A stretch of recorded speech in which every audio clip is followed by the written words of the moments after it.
दोस्तों, आज की कहानी एक ऐसे पति पत्नी की है जिनकी हंसती गाती जिंदगी सिर्फ एक गलत फहमी की वजह से ही पल भर में वीरान हो गई।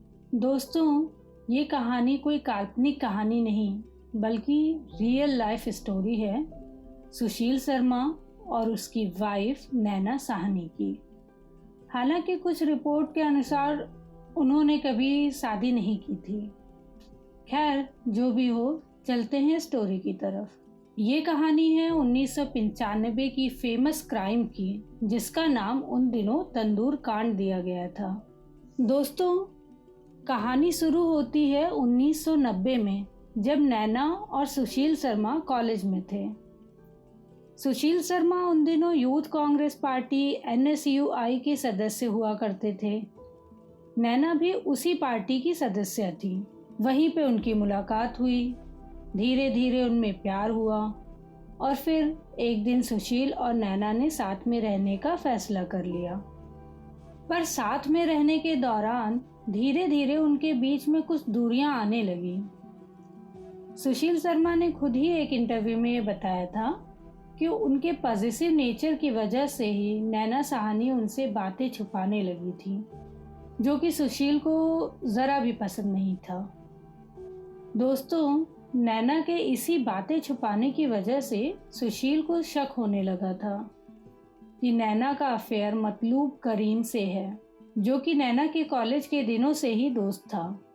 फिर आती है वो भयानक शाम, जिसने सुशील और नैना दोनों की जिंदगियों को हमेशा के लिए रात के काले अंधेरे में ढकेल दिया। 2 जुलाई 1995 की शाम, नैना अपने पहचान के VCR वाले के यहाँ फ़ोन करती है और उससे 2 कैसेट मंगाती है। उसके बाद वो मतलूब करीम को कॉल करती है और उससे बातें करने लगती है। इसी बीच सुशील शर्मा अपने काम से लौटकर घर आता है तो देखता है उसकी वाइफ किसी से बात कर रही है। इधर नैना जब सुशील शर्मा को देखती है तो वो कॉल कट कर देती है। सुशील के पूछने पे नैना बोलती है कि वो रॉन्ग नंबर था और ये बोल के नैना अंदर रूम में चली जाती है। नैना के जाने के बाद जब सुशील शर्मा उसी नंबर पर रीडायल बटन दबाता है, क्योंकि उसको शक था कि नैना उससे झूठ बोल रही है, तब उधर से जो हेलो की आवाज़ आती है, उससे सुशील शर्मा बहुत गुस्से में आ जाता है, क्योंकि ये आवाज़ मतलूब करीम की थी और सुशील शर्मा इसको बहुत अच्छे से पहचानता था, क्योंकि उन दिनों मतलूब करीम भी यूथ कांग्रेस का ही हिस्सा हुआ करता था। इधर गुस्से में सुशील शर्मा नैना साहनी के रूम में जाता है और फिर से कॉल के बारे में पूछने लगता है, जिसे लेकर उन दोनों के बीच में बहुत बड़ा झगड़ा शुरू हो जाता है। नैना साहनी सुशील के ऊपर बहुत चीखती चिल्लाती है, जिससे सुशील का गुस्सा बहुत ही बढ़ जाता है और गुस्से में बिना कुछ सोचे समझे सुशील शर्मा अपनी रिवॉल्वर निकाल के नैना की तरफ एक के बाद एक 3 फायर कर देता है। पहली गोली नैना साहनी को मिस कर देती है और दूसरी गोली नैना के गले में लगती है और तीसरी नैना के सिर में, क्योंकि तीसरी गोली सर में लगी थी, जिसकी वजह से नैना साहनी की डेथ ऑन द स्पॉट हो जाती है। इधर जब सुशील शर्मा नैना साहनी की बॉडी को फर्श पे गिरता देखता है तो उसके होश उड़ जाते हैं और वो बहुत घबरा जाता है। अब वो बस यही सोचने लगता है कि बॉडी को कैसे छुपाए। पहले तो वो एक बड़ी सी पन्नी लेके आता है, नैना साहनी की बॉडी को उसमें लपेटता है, जिससे कि उसके फर्श पर खून ना फैल सके। सुशील शर्मा रात में करीब 10 बजे के आसपास में नैना की बॉडी अपने घर से बाहर निकालता है और अपनी कार की डिग्गी में डाल देता है और कार लेकर यमुना ब्रिज की तरफ निकल जाता है। वो सोचता है कि ब्रिज पे जब कोई नहीं आएगा जाएगा, तभी वो धीरे से नैना की बॉडी यमुना नदी में फेंक देगा। लेकिन दोस्तों, रात के 10 बजे भी यमुना ब्रिज पे लगातार गाड़ियों का आना जाना लगा हुआ था। इधर सुशील शर्मा को जब यमुना ब्रिज खाली नहीं मिलता तो वो अपनी गाड़ी अपने रेस्टोरेंट की तरफ मोड़ लेता है। दोस्तों, सुशील शर्मा का उन दिनों एक रेस्टोरेंट हुआ करता था जिसका नाम बगिया रेस्टोरेंट था, जो कि दिल्ली के कनॉट प्लेस स्थित अशोका यात्री निवास होटल में था। सुशील शर्मा जब रेस्टोरेंट पहुंचता है तो अपने मैनेजर को बुलाता है जिसका नाम केशव कुमार था और उसको बोलता है कि रेस्टोरेंट तुरंत ही बंद कर दो और सबको बाहर निकालो, यहाँ तक कि उसके रेस्टोरेंट में जो लोग काम करते थे उनको भी। केशव बोलता है जो कस्टमर खाना खा रहे हैं उनको खाना खा लेने दो, फिर रेस्टोरेंट बंद कर देंगे। रेस्टोरेंट बंद करने के बाद जब केशव सुशील के पास जाता है तो सुशील केशव को अपनी सारी बात बताता है। क्योंकि केशव और सुशील बहुत ही अच्छे दोस्त थे तो केशव भी सुशील का साथ देता है। अब सुशील शर्मा के दिमाग में सिर्फ एक ही बात थी कि किस तरह से बिना किसी को पता चले नैना साहनी की बॉडी से उसको छुटकारा मिल जाए। इसलिए वो तंदूर की भट्टी के पास नैना की बॉडी को ले जाता है और केशव और सुशील दोनों मिलकर नैना की बॉडी को तंदूर की भट्टी में डाल देते हैं। दोस्तों, ज़रा आप भी ये सोच के देखिए कि जिस तंदूर में सेकी हुई रोटियां अभी आधे घंटे पहले लोगों को परोसी जा रही थी, उसी तंदूर पे अब नैना साहनी की लाश को जलाया जा रहा था।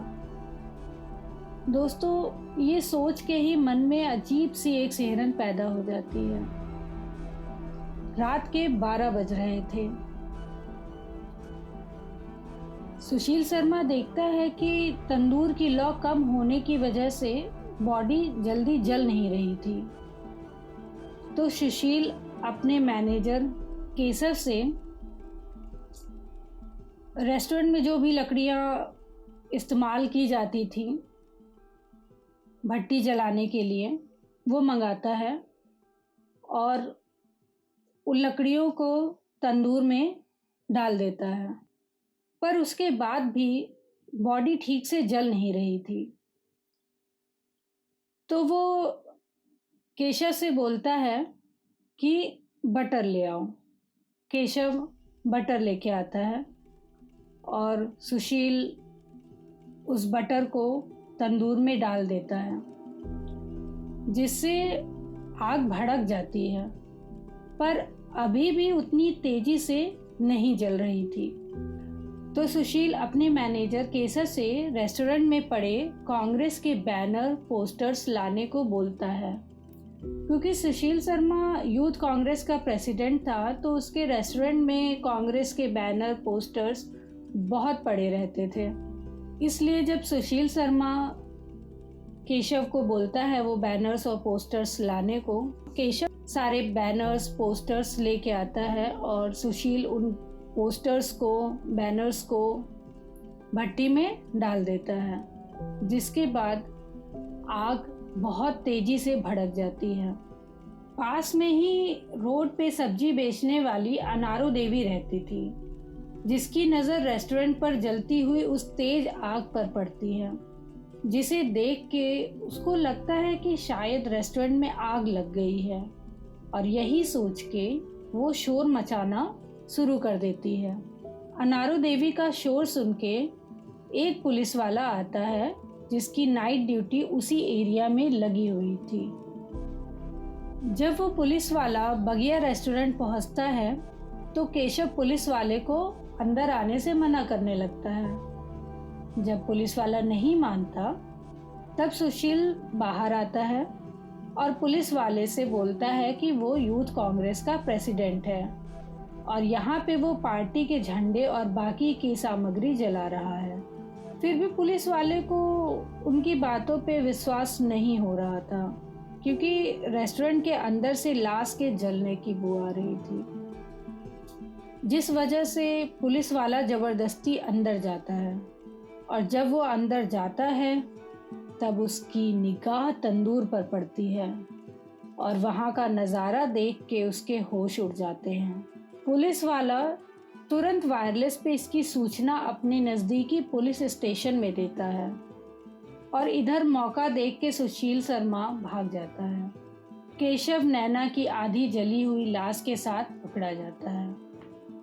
हालांकि 10 जुलाई को पुलिस सुशील शर्मा को बेंगलोर से गिरफ्तार कर लेती है और फिर अदालत में सुनवाई के दौरान सुशील शर्मा को पहले तो फांसी की सज़ा दी जाती है, बट फिर सुप्रीम कोर्ट में अपील के दौरान उसकी सज़ा फांसी से कम करके उम्र कैद कर दी जाती है।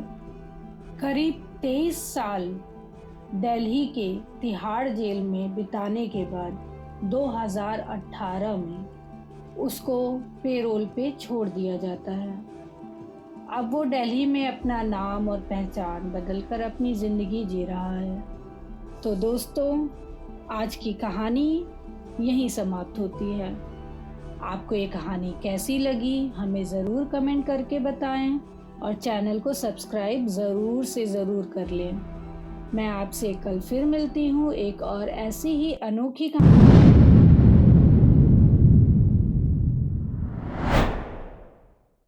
दोस्तों, यूं तो प्यार में जान देने वाली बहुत सी कहानियां आपने सुनी होंगी, पर आज जो कहानी हम आपको सुनाने जा रहे हैं उसमें प्रेमी ने ही अपनी प्रेमिका को मौत के घाट उतार दिया और उसके बाद उसकी लाश के 35 टुकड़े कर डाले। आज की कहानी है दिल्ली के मेहरौली इलाके में हुई सनसनीखेज वारदात की। इस कहानी की शुरुआत होती है मुंबई के एक कॉल सेंटर से। उस समय श्रद्धा 25 साल की थी और आफताब अमीन 27 साल का था। दोनों मुंबई के मलाड के एक ही कॉल सेंटर में नौकरी करते थे। वहीं पे उन दोनों की दोस्ती हुई। आगे चल के ये दोस्ती प्यार में बदल गई। श्रद्धा के माता पिता दोनों साल 2016 से ही अलग रह रहे थे। माँ के साथ श्रद्धा और उसका भाई रहता था। पिता अलग अपनी माँ के साथ रहते थे। जब दोनों के घरों में इस रिश्ते के बारे में पता चला तो श्रद्धा का परिवार इसके लिए तैयार नहीं था, जिसकी एक बड़ी वजह थी कि आफताब मुस्लिम लड़का था और श्रद्धा हिंदू। लेकिन दोनों को इस बात से कोई फर्क नहीं पड़ता था। जब घर वालों का दबाव ज्यादा बढ़ने लगा तब दोनों ने घर वालों से अलग एक साथ रहने का फैसला किया। साल 2019 में मुंबई के मलाड एरिया में एक किराए का फ्लैट लिया और दोनों वहां लिव इन में रहने लगे। जब माँ ने इसका विरोध किया तब श्रद्धा ने कहा कि मैं 25 साल की हो गई हूँ और मुझे मेरे फैसले लेने का पूरा अधिकार है। मुझे आफताब के साथ ही रहना है। आज से मैं आपकी बेटी नहीं, यही मान लो। इस तरह 1 साल का वक्त निकल गया। श्रद्धा की माँ सुमन परेशान रहने लगी और आखिरकार 23 जनवरी 2020 को सुमन की मौत हो गई। सुमन की मौत पर 4 साल पहले से अलग रहने वाले उनके पति और 1 साल से लिव इन में रहने वाली बेटी श्रद्धा भी आखिरी बार एक दूसरे से मिले। कुछ दिन साथ रहने के दौरान श्रद्धा ने अपने पिता को बताया कि उसकी लिव इन लाइफ ठीक नहीं चल रही। आफताब से जब भी वो शादी की बात करती है तो आफताब उस पर गुस्सा हो जाता है और कभी कभी तो इतनी बात बढ़ जाती है कि आफताब उस पर हाथ भी उठा देता है। पिता ने भी श्रद्धा को आफताब से अलग रहने की सलाह दी, उसे भूल जाने को कहा। लेकिन प्यार में अंधी हो चुकी श्रद्धा कुछ दिनों के बाद वापस आफताब के पास चली गई। इससे आहत होकर श्रद्धा के पिता ने ये ठान लिया कि वो अब कभी श्रद्धा से बात नहीं करेंगे। करीब 2.5 साल का वक्त बीत जाने के बाद सितंबर 2022 में श्रद्धा के एक दोस्त ने श्रद्धा के भाई को कॉल करके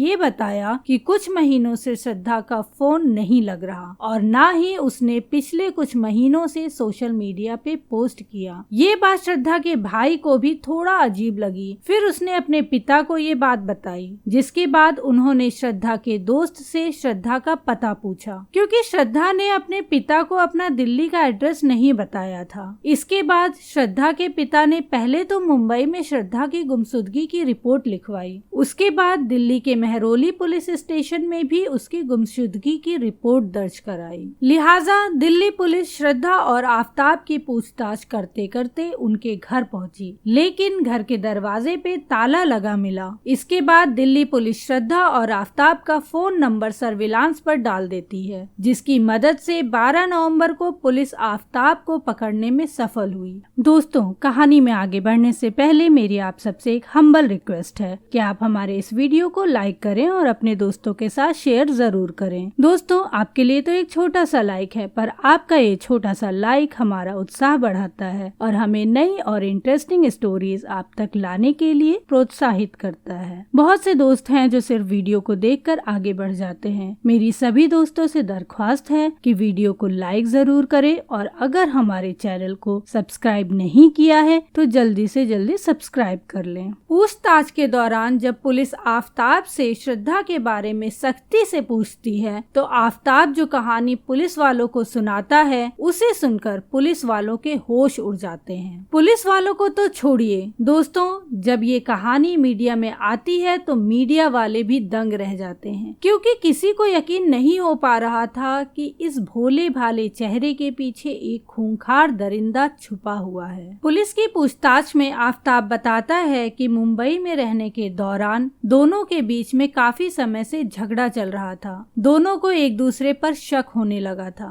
आफताब को लगता था कि श्रद्धा किसी को पसंद करने लगी है, तो वहीं श्रद्धा को भी लगता था कि आफताब भी किसी को पसंद करता है। इनके बीच का ये झगड़ा तब ज्यादा बढ़ जाता था जब श्रद्धा आफताब से शादी की बात करती थी, क्योंकि कहीं ना कहीं आफताब श्रद्धा से शादी करने के लिए तैयार नहीं था। आपस में हो रहे इन झगड़ों से परेशान होकर श्रद्धा और आफताब ने हिल स्टेशन घूमने का प्लान बनाया। मार्च अप्रैल महीने के दौरान श्रद्धा और आफताब हिमाचल प्रदेश की सुनहरी पहाड़ियों पे घूम रहे थे। इसी दौरान आफताब की मुलाकात एक शख्स से हुई। ये व्यक्ति दिल्ली के छतरपुर इलाके का रहने वाला था। इस शख्स ने आफताब को दिल्ली में रहने की सलाह दी। इसके बाद आफताब ने श्रद्धा के साथ दिल्ली में रहने का प्लान बनाया। आफताब आगे बताता है कि 8 मई 2022 को दोनों मुंबई से दिल्ली आए थे। दोनों कुछ दिनों तक आफताब के एक दोस्त के घर पे रुके थे। उसके बाद 15 मई 2022 आफताब ने दिल्ली के छतरपुर इलाके में किराए का एक फ्लैट लिया, जहां वो श्रद्धा के साथ लिव इन में रहने लगा। 18 मई की रात मतलब कमरा लेने के 3 दिन बाद दोनों के बीच फिर से शादी की बात को लेकर झगड़ा हुआ। इस दौरान दोनों के बीच में झगड़ा इतना बढ़ गया कि श्रद्धा जोर जोर से शोर मचाने लगी। गुस्से में आकर आफताब ने श्रद्धा को चुप करने के लिए उसका गला जोर से पकड़ लिया और तब तक पकड़े रहा जब तक कि श्रद्धा की सांसें टूट नहीं गईं। जब तक आफताब का गुस्सा शांत हुआ तब तक श्रद्धा इस दुनिया को छोड़ चुकी थी।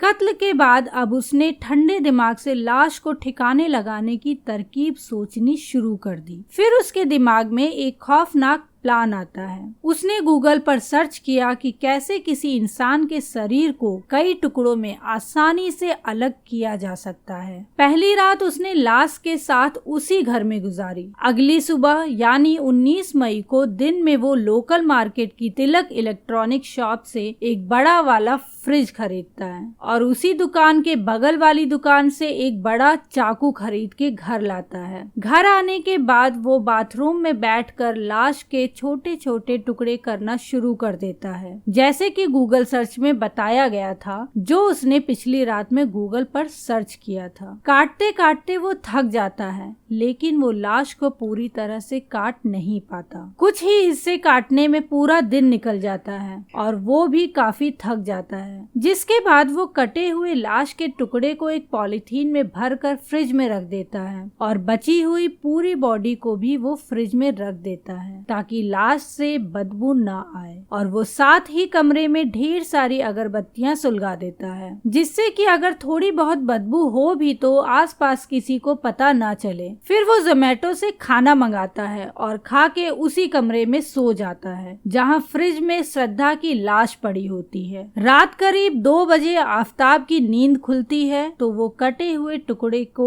अपने बैग में भरकर पास के जंगल में फेंक आता है। इस तरह से उसने 18 दिनों तक श्रद्धा की लाश के 35 टुकड़े किए और बैग में उन टुकड़ों को डालकर रोजाना रात में महरौली के जंगल के अलग अलग इलाकों में फेंकता रहा। दोस्तों, आज 15 नवंबर को जब मैं ये कहानी आप सबके लिए रिकॉर्ड कर रही हूँ, तब तक आफ्ताब की निशानदेही पर पुलिस ने श्रद्धा की लाश के कुछ टुकड़े महरौली के जंगल से रिकवर कर लिए हैं। क्योंकि आफ्ताब ने 5 महीने पहले श्रद्धा के लाश के टुकड़ों को इस जंगल में फेंका था, इसलिए पुलिस को काफी मशक्कत करनी पड़ रही है उन टुकड़ों को खोजने में। अभी भी पुलिस की सर्च टीम उस जंगल में श्रद्धा के लाश के टुकड़ों को खोज रही है। दोस्तों, अगर श्रद्धा के पिता ने पुलिस में उसकी गुमशुदगी की रिपोर्ट न लिखवाई होती तो आफ्ताब कभी पकड़ा ही नहीं जाता। कुछ मीडिया रिपोर्ट्स की माने तो पुलिस को आफ्ताब के मोबाइल से पता चला है कि उसकी और भी कई गर्लफ्रेंड्स थीं। उनमें से एक को आफ्ताब ने इन 5 महीनों के दौरान अपने घर पे भी बुलाया था। पुलिस इस एंगल से भी पता लगा रही है कि इस पूरे मामले में कोई और शामिल तो नहीं है। अभी के लिए इतना ही। आगे इस केस में कोई नया मोड़ आएगा तो मैं आप सभी को उसके बारे में जरूर बताऊंगी। तब तक आप हमारे क्राइम एक्सप्रेस चैनल को सब्सक्राइब कर लें और बेल आइकन को दबाना ना भूलें। दोस्तों, आपको हमारा ये प्रयास कैसा लग रहा है हमें कमेंट करके जरूर बताएं और वीडियो पसंद आए तो वीडियो को लाइक जरूर करें। मिलते हैं नेक्स्ट स्टोरी में, तब तक के लिए bye bye and take care.